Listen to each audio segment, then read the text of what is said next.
कौन बुझेगा गणभोट कौन बुझेगा गणभोट चारटी विषय गणभोट হবে প্রশ্ন হবে একটি কম্পিউটার জি জুলাই জাতীয় সনদে মোট ৮৪টি সংস্কার প্রস্তাব এর মধ্যে ৪৮টি সংবিধান সম্পর্কিত প্রস্তাবগুলোকে চারটি বিষয়ে ভাগ করে একটি প্রশ্নে হবে গণভোট গণভোটের প্রশ্নটি হবে এই রকম গণভোটের প্রশ্নটি হবে এই রকম আপনি কি জুলাই জাতীয় সনদ বাস্তবায়ন আদেশ ২০২৫ এবং জুলাই জাতীয় সনদে লিপিবদ্ধ সংবিধান সংস্কার সম্পর্কিত নিম্নলিখিত প্রস্তাবগুলোর প্রতি আপনার সমর্থন জ্ঞাপন করছেন आपका समर्थन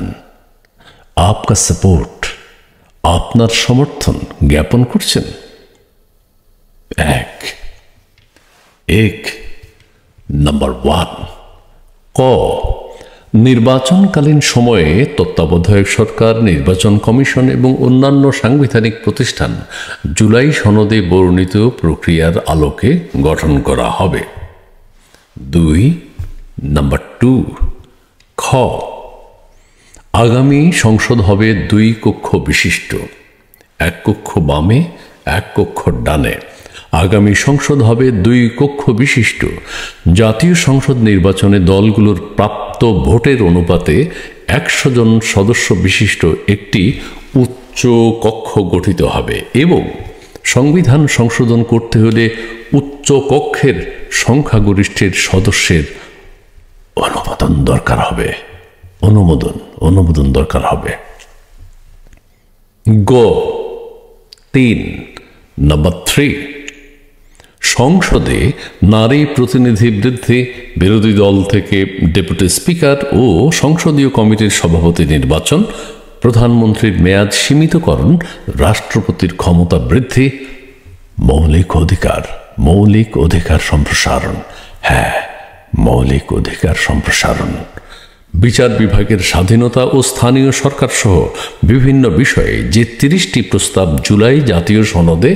রাজনৈতিক দলগুলোর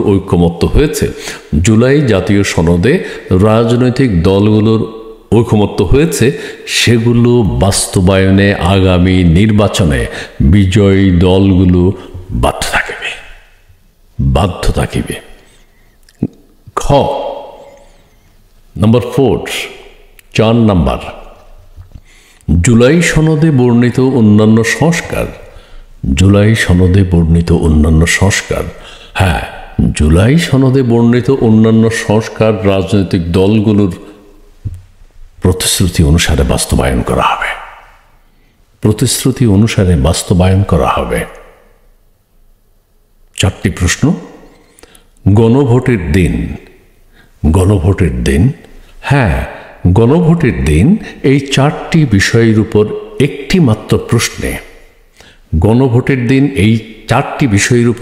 মাত্র প্রশ্নে আপনি হ্যাঁ বা না ভোট দিয়ে ইয়েস অর নো হ্যাঁ অথবা না অথবা হ্যাঁ ইয়েস অর নো ভোট দিয়ে আপনার মতামত আপনি জানাবেন कंप्यूटर जी लग कर दिए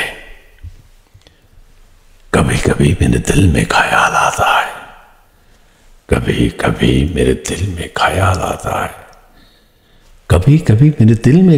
आता है कि जिंदगी तेरे जुल्फों की नर्म छाव में गुजरने वक्त पाती तो शायद आप हो भी सकती थी ये रंजो गम की सियाही जो दिल पे छाई है तेरी नजर की शुआओं में खो भी सकती थी मगर ये हो ना सका गणभोट मगर ये हो ना सका आपकी जनता है गणभोट आपकी जनता है আপনি কি জানেন গণভোট কি কে কাকে দিবে 4টি বিষয়ের উপর আপনার মতামত ধন্যবাদ।